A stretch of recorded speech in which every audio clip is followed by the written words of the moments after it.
Le rêve pour l'avenir économique du Québec, c'est entre autres de voir des entreprises fleurir à l'international, rayonner à l'international, puis de se servir de nos success stories comme exemple pour la jeunesse, pour la relève.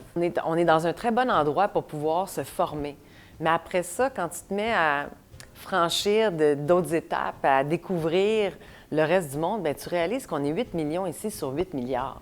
Fait que c'est sûr que définitivement qu'il y a des choses à aller faire ailleurs, il y a des acquisitions aussi à aller faire à l'extérieur. C'est sûr que plus tu mets de l'avant les entrepreneurs québécois, plus tu en parles, plus tu les valorises, bien, plus ça a un impact sur l'ensemble du Québec puis sur sa prospérité. Un entrepreneur, c'est définitivement un artiste parce que, premièrement, tu te dois d'être créatif à tous les niveaux, que ce soit au niveau du financement, au niveau de ton projet, comment tu vas te démarquer, c'est quoi les qualités de ton produit, de ton service, qu'est-ce qui fait que tu es différent.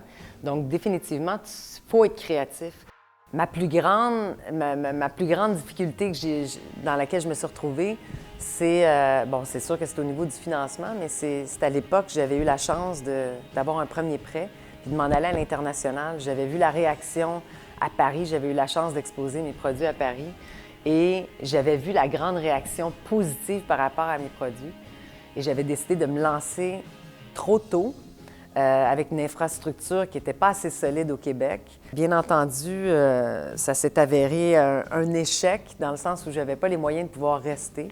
Donc, je suis revenue au Québec avec moins d'argent et avec des comptes à rente, entre autres au fonds qui m'avait appuyé dans cette démarche-là.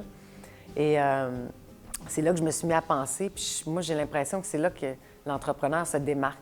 L'entrepreneur n'est jamais battu. Il y a toujours des solutions. C'est définitivement par les échecs que tu apprends le plus. C'est là que la formation devient la plus grande. C'est là que tu te mets à développer des nouveaux réflexes. Et l'échec est nécessaire pour avancer. Ça te permet de mieux comprendre aussi ton domaine. Donc, définitivement, moi, aujourd'hui, je le vois comme un plus. Pour en savoir plus, allez sur prospérité.québec.